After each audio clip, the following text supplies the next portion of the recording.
নমস্কার, প্রগতি বিদ্যা ভবনের পক্ষ থেকে আবারও একটি নতুন ভিডিওতে তোমাদের প্রত্যেককে স্বাগত জানাই। আশা করি তোমরা প্রত্যেকে ভালো আছো, সুস্থ আছো। তো থাম্বনেল দেখে তোমরা বুঝতে পেরেছো যে আজকে কোন বিষয় নিয়ে আমি আলোচনা করতে চলেছি। আজকের ভিডিওটি Calcutta university history honours first semester ছাত্রছাত্রীদের জন্য। ইতিপূর্বে আমি তোমাদের সিলেবাস নিয়ে আলোচনা করে দিয়েছি এবং বাংলায় তোমাদের সিলেবাসটা সম্পূর্ণভাবে দিয়ে দিয়েছি। যারা এখনও দেখোনি তারা অবশ্যই ভিডিওটি সার্চ করে দেখে নাও। আজকে আমি তোমাদেরকে একটি গুরুত্বপূর্ণ পুস্তক তালিকা দিতে চলেছি।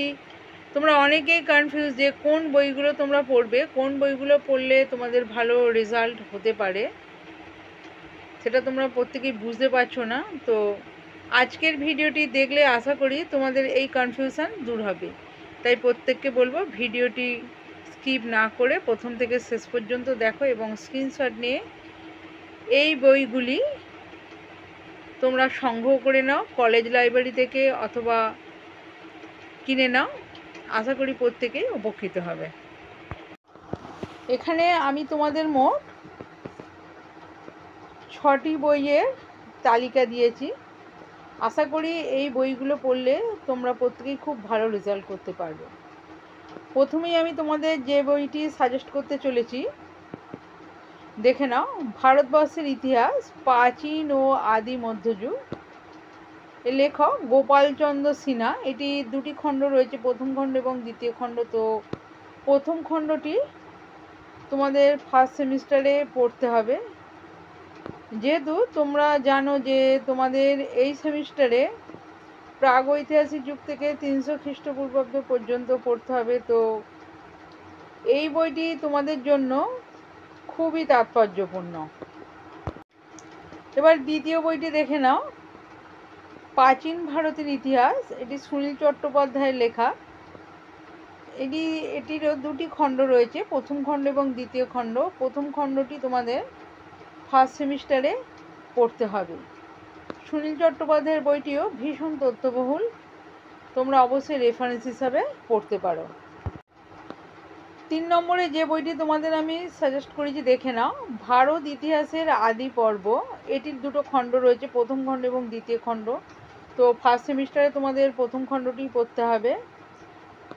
এখানে প্রাচীনতম পর্ব থেকে 600 খ্রিস্টাব্দ পর্যন্ত রয়েছে। লেখক হচ্ছেন রণবীর চক্রবর্তী। তো প্রাচীনতম পর্ব বলতে প্রাগৈতিহাসিক যুগ থেকে 600 খ্রিস্টাব্দ পর্যন্ত রয়েছে। এই বইটি তোমাদের সেকেন্ড সেমিস্টারেও বিশেষভাবে কাজে লাগবে। 4 নম্বরে যে পুস্তক তালিকাটি আমি তোমাদের দিয়েছি দেখে নাও, ভারত ইতিহাসের সন্ধানে। এটিতে দুটি খণ্ড রয়েছে, প্রথম খণ্ড এবং দ্বিতীয় খণ্ড। তোমাদের প্রথম খণ্ডটা ফার্স্ট সেমিস্টারে পড়তে হবে। লেখক দিলীপ কুমার গঙ্গোপাধ্যায়। এই বইটিও ভীষণ গুরুত্বপূর্ণ।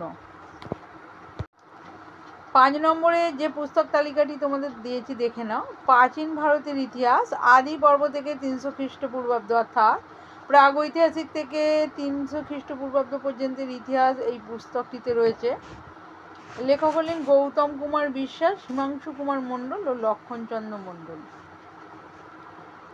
এই বইটিও সবিশেষ তাৎপর্যপূর্ণ তোমাদের ইতিহাস জানার জন্য। সব শেষে আমি যে পুস্তক তালিকাটি রেখেছি দেখে নাও, স্বদেশ সভ্যতা ও বিশ্ব। লেখক হলেন জীবন মুখোপাধ্যায়। এই বইটিও ভীষণ তথ্যবহুল। যে পুস্তক তালিকাটি দিয়েছি আশা করি তোমাদের প্রত্যেকেরই কাজে লাগবে।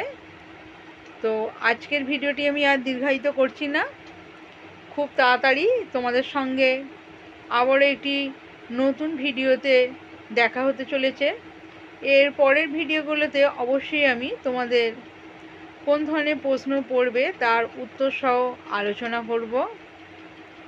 তো যদি ভিডিওটি ভালো লাগে অবশ্যই একটি লাইক, কমেন্ট, শেয়ার করবে এবং চ্যানেলে নতুন হয়ে থাকলে এই ধরনের নিত্য নতুন আপডেট পেতে এবং সমস্ত প্রশ্নের উত্তর পেতে চ্যানেলটা সাবস্ক্রাইব করে রাখবে।